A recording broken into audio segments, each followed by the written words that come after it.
रामचरितमानस तुलसीदास जी द्वारा रचित रामचरितमानस के बालकांड में एक श्लोक है।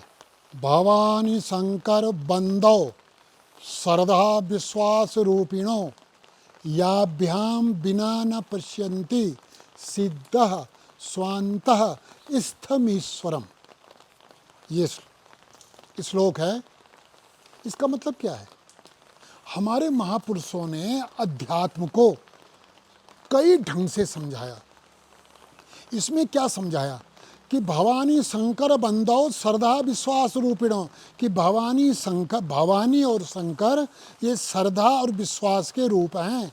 इनके बिना हम उस सर्वशक्तिमान परमात्मा को नहीं जान सकते, जिसने सारा ये ब्रह्मांड बनाया है, सारा संसार बनाया है, नहीं जान सकते।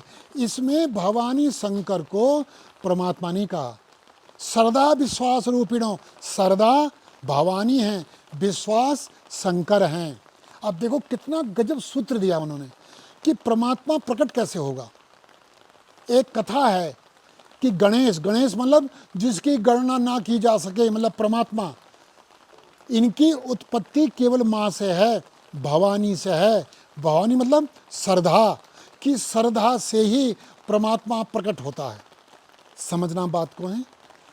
गणपति, गणेश, ये परमात्मा का एक गुणवाचक नाम है, जिसका मतलब यह है, गणेश का मतलब है जिसकी गणना ना की जा सके, मतलब परमात्मा। उसकी उत्पत्ति कैसे है? श्रद्धा से, भवानी से, विश्वास से नहीं। विश्वास टूट सकता है, विश्वास अंधा हो सकता है, श्रद्धा नहीं टूटती, श्रद्धा अंधी नहीं होती। लेकिन श्रद्धा को प्राप्त करने के लिए पहले, श्रद्धा को पैदा करने के लिए पहले विश्वास की जरूरत होती है। पहले विश्वास पैदा होता है, तब श्रद्धा प्रकट होती है। जब श्रद्धा प्रकट होती है तब परमात्मा प्रकट होता है, तब परमात्मा प्रकट होता है, गणेश प्रकट होता है। जब परमात्मा प्रकट होता है तो परमात्मा के साथ सांकेतिक भाषा देखना। गणेश जी की दो पत्नी हैं, रिद्धि सिद्धि, उसके पास रिद्धि सिद्धि आ जाती हैं।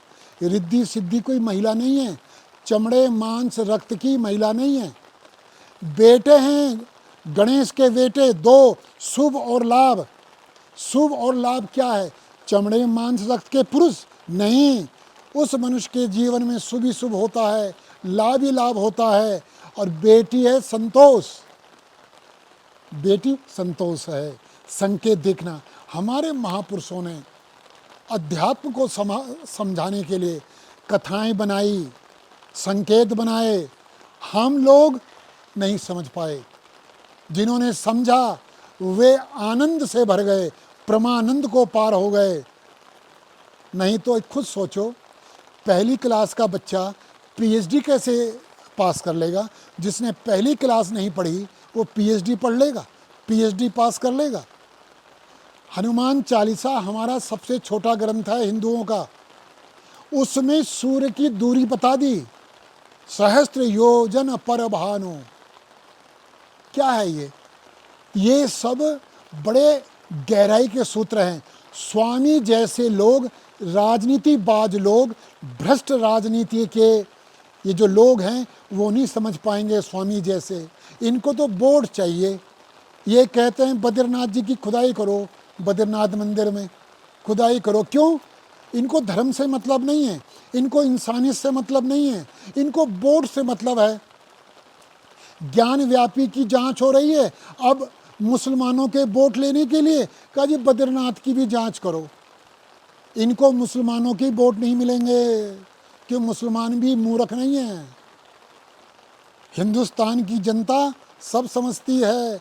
इसलिए अध्यात्म की गहराई को समझने के लिए भ्रष्ट नेताओं से दूर रहो। फिर देखो, पूरे गुरु की शरण लो और अध्यात्म के रहस्य को जानो। अंत में एक प्रश्न मैं करना चाह रहा हूँ, मुझे बताना।